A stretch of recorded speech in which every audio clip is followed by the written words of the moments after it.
কারো বাপ দাদার চোখ কাঙ্গানিকে আমরা পরোয়া করব না। বিএনপি জাতির সাথে দেওয়া কথা রাখে নাই। আমরা বিএনপিকে বলছি দেশ এবং জাতির স্বার্থে আপনারা ভুল সংশোধন করে জনগণের কাতারে আসুন। সহজে কানে পানি ঢুকবে না, তখন সিরিঞ্জ দিয়ে যদি ঢুকাইতে হয় সে পানি আমরা ঢুকাবো। সরকারকে স্পষ্ট বলে দিচ্ছি, আপনাদেরকে আমরা ছেড়ে কথা বলবো না।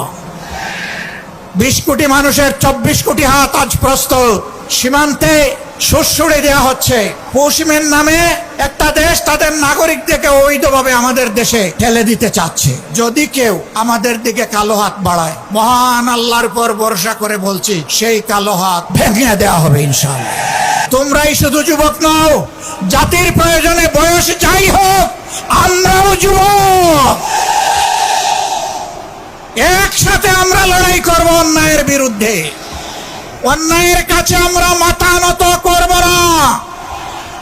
আমাদের নেতৃবৃন্দ হাঁটতে হাঁটতে ফাঁসির তক্তায় দাঁড়িয়ে মুচকি হাসি দিয়ে আমাদেরকে শিখিয়ে দিয়েছেন, জাতির জন্য প্রয়োজনে তোমাদেরকে ওই মুচকি হাসি দেওয়ার জন্য তৈরি থাকতে হবে।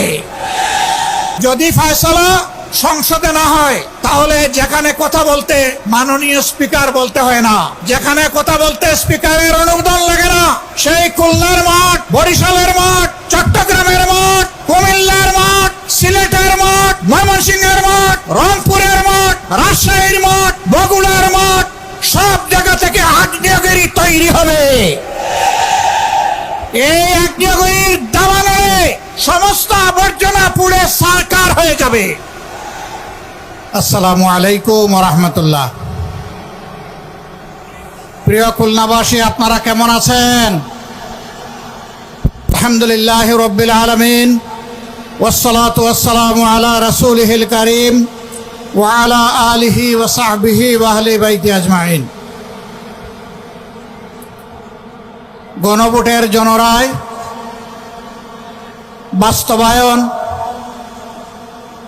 এবং দ্রব্যমূল্যের লাগামহীন ঊর্ধ্বগতি, আইন শৃঙ্খলার অবনতি, সীমান্তে বাংলাদেশকে সুড়সুড়ি, এর প্রতিবাদে আয়োজিত আজকের খুলনা বিভাগীয় এই সমাবেশের সম্মানিত সভাপতি, খুলনার জনগণের প্রিয় মানুষ, মাটি এবং মানুষের নেতা, সাবেক জাতীয় সংসদ সদস্য জনাব মিয়া গোলাম পরওয়ার, মঞ্চে বসা 11 দলের